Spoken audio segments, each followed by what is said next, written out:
हमारा देखने को मिली पीडीपी, बीजेपी और महराज मलिक के बीच, और उसके बाद ऐसा भी सुनने को मिल रहा है कि बीजेपी तमाम तरह एमएलए के साथ बातचीत कर रही है।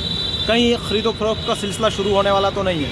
यार, ये पत्रकार मित्र, बहुत से पत्रकार मित्र मुझसे ये बात पूछ चुके हैं और मुझे इस बात का क्या जवाब दूं, मुझे इस बात की समझ नहीं आ रही है। क्योंकि होम मिनिस्टर अमित शाह जी का 6, 7, 8 तारीख का दौरा, 28 बीजेपी के एमएलएस के साथ उनकी मीटिंग और फिर रियासत के दर्जे की वापसी का ऐलान नहीं करना।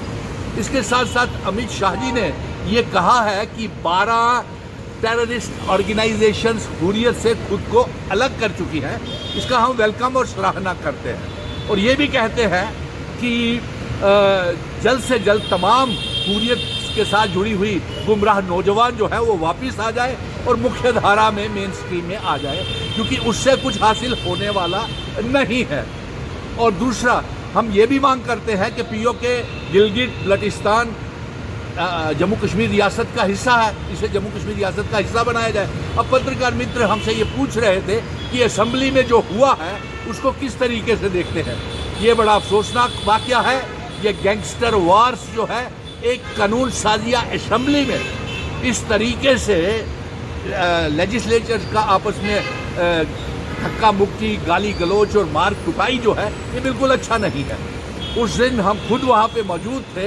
एक विधायक आता है दौड़ता हुआ कि बाहर मुझे मारा जा रहा है, और वो फिर पीडीपी को एक दूसरे को सारे गालियाँ देना शुरू हो जाते हैं। कोई कहता है कि ये 12 लाख इसने गबन किया, कोई कहता है इसने जम्मू कश्मीर को बीजेपी के साथ मिलकर बर्बाद किया। और इस तरीके का माहौल ऐसा पैदा नहीं होना चाहिए। और साथ में आप पत्रकार मित्र जिस तरीके से ये सवाल उठा रहे हैं आज कि मरकज़ की सरकार एक बड़ा प्लान करने जा रही है और सारे एमएलए जितने भी हैं तमाम पार्टियों के, उनके साथ संपर्क में है। लेकिन मैं ये एक बात चुनी हुई सरकार को और जम्मू कश्मीर की आवाम को ये पैगाम पहुंचाना बेहद ज़रूरी समझता हूँ, क्योंकि 90 एमएलएस में किसी में ये दम नहीं है कि वो रियासत का दर्जा वापस ला सके।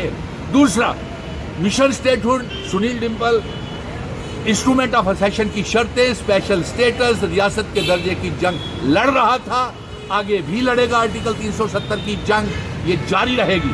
अब अमित शाह जी ने ये जो प्लान बनाया है, सुनने में ये आ रहा है कि वो तमाम पार्टियों के विधायकों के साथ संपर्क में है और खरीद फरोख्त हो सकती है और हॉर्स ट्रेडिंग हो सकती है।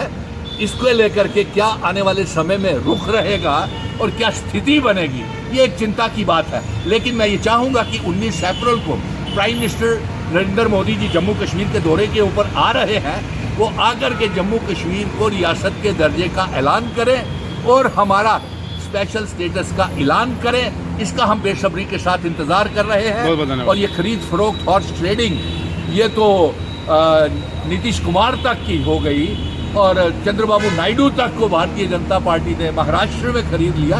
तो जम्मू कश्मीर में क्या कब हो जाए, इसके लिए कुछ कहा नहीं जा सकता।